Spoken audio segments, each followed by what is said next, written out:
Okay, I think we're live now.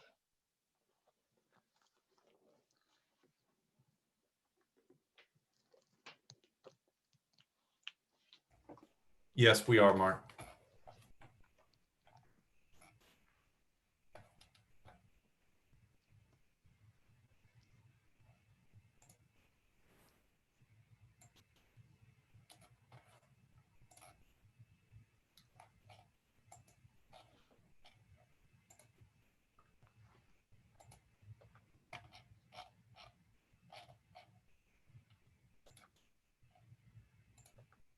Okay, Mark, do you want me to go ahead and start? Not just yet. Kevin said to hold on. Okay.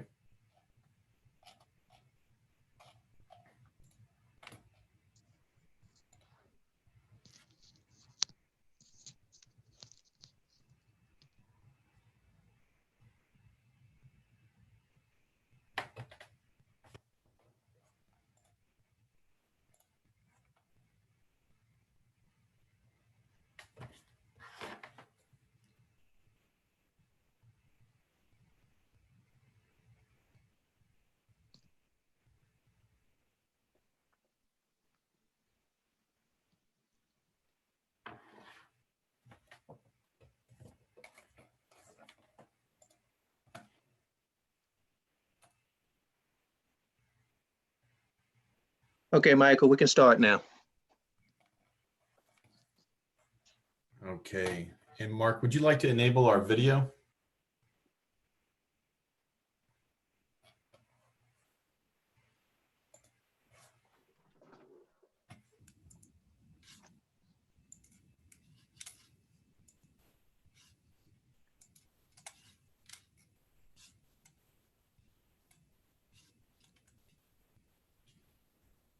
I'll go ahead and get started. Yeah, I'm not sure why you wouldn't be able to show your video. I don't have it disabled anywhere. Okay. Good evening. My name is Michael Bowling, and I'm the Assistant Superintendent of Learning and Innovation at the Virginia Department of Education. This virtual public hearing on the proposed 2020 Computer Technology Standards of Learning is now open.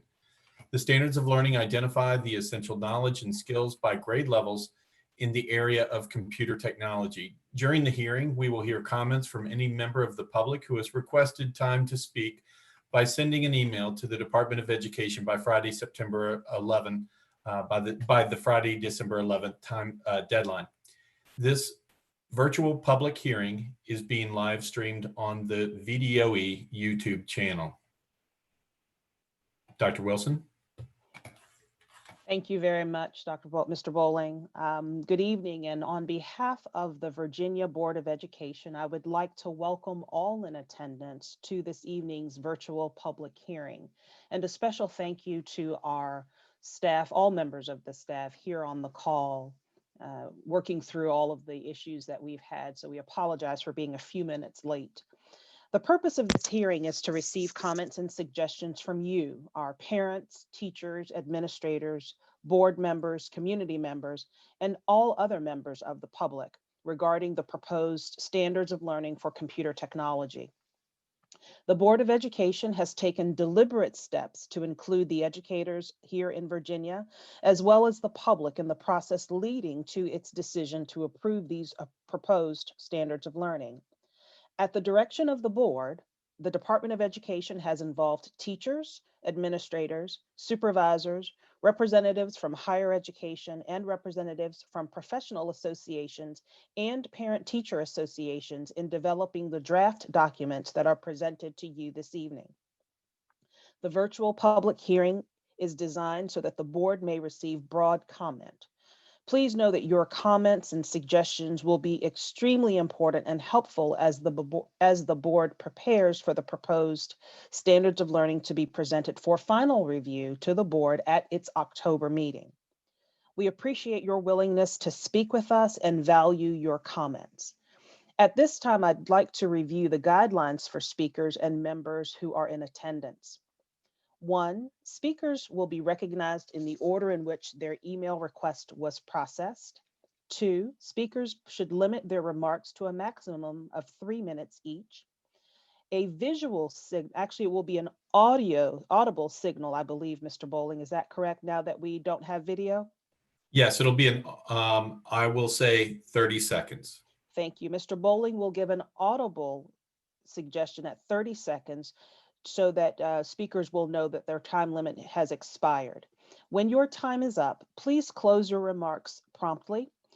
You may email a copy of your remarks to Mark Saunders, VDOE Technology Coordinator, after you finish speaking. In the event that more persons sign up than the total time period allows, the Board of Education reserves the right to ask all speakers to limit their remarks to 2 minutes or less each. We ask that you please provide your name and affiliation at the beginning of your remarks. And speakers, please know that you may provide at least one copy of your written remarks. We ask that you do that. Thank you very much for your cooperation. I don't think we'll have a problem with our time limit, and so appreciate you being here. We have one speaker, I believe, signed up. Is it Dr. Inez Peterson? Dr. Peterson, are you there? I'm here. Sorry, I had to unmute. Oh, that's okay. Thank you very much for being there. We're ready to receive your comments whenever you are ready. Oh, okay. All right. Yes, my name is Inez Peterson. I'm the Assistant Technology Specialist at TTAC at Old Dominion University. I also work on the I'm Determined project. And I do thank you for allowing me to make these comments on the proposed 2020 Computer Technology Standards of Learning, or its new name when it gets its new name.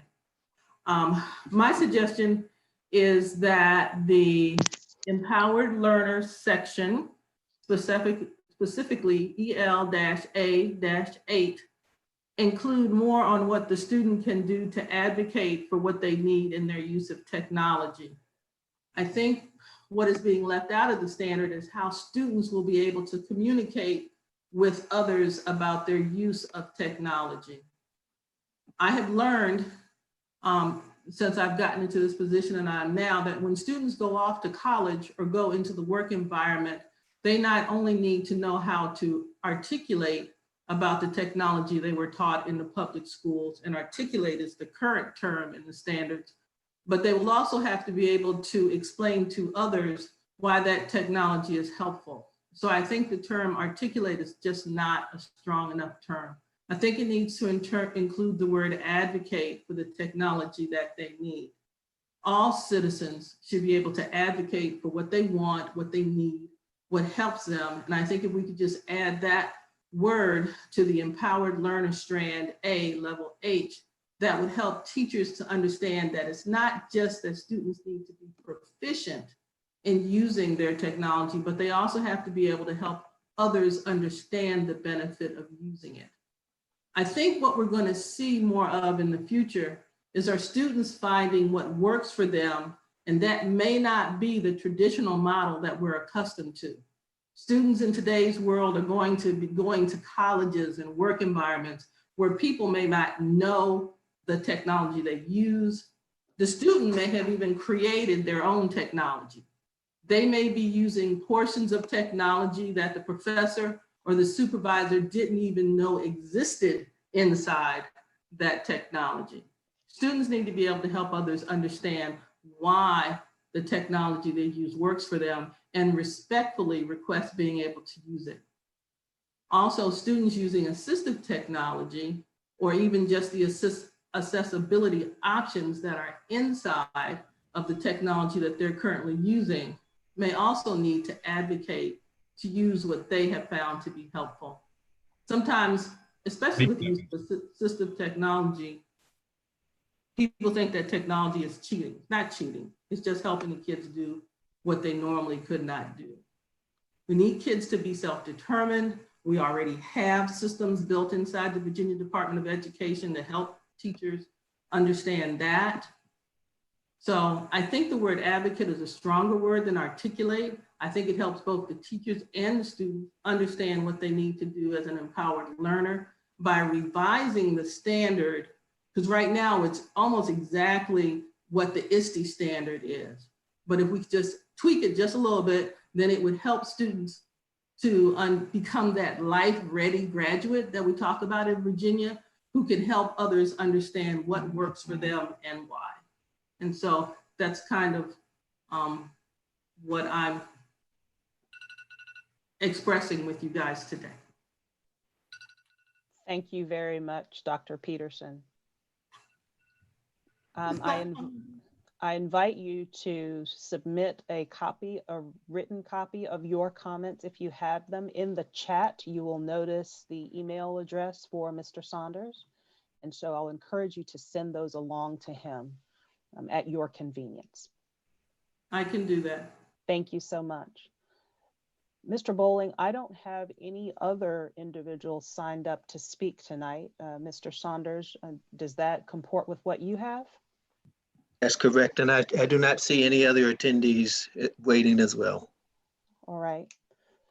Dr. Peterson, thank you again for spending time with us this evening. Joining me from the Virginia Board of Education is Ms.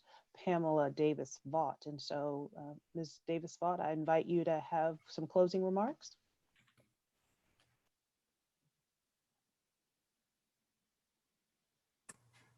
Thank you, Dr. Wilson. Ladies and gentlemen, I appreciate the opportunity to thank Dr. Peterson, myself, for her comments. Dr. Peterson, your thoughts are important to us because we listen to each and every one of your comments. So thank you again. So I'm going to go ahead and take a moment and do the closing remarks. So this concludes the virtual public hearing on behalf of the Virginia Board of Education. I would like to thank you for your participation in the virtual public hearing. The purpose of the hearing was to receive comments and suggestions from you, the parents, teachers, administrators, board members, community members, and other members of the public regarding the proposed standards of learning for computer technology. The board intends to act on these proposed revisions at our October 15th, 2020 meeting. That meeting will be live streamed on the VDOE YouTube channel if you'd like to tune in. We hope that each of you stay happy and healthy, and always thank you for joining us and participating in our hearing tonight. And this is Michael Bowling, Assistant Superintendent. This virtual public hearing on the proposed 2020 Computer Technology Standards of Learning is now closed. Thank you very much and have a great evening.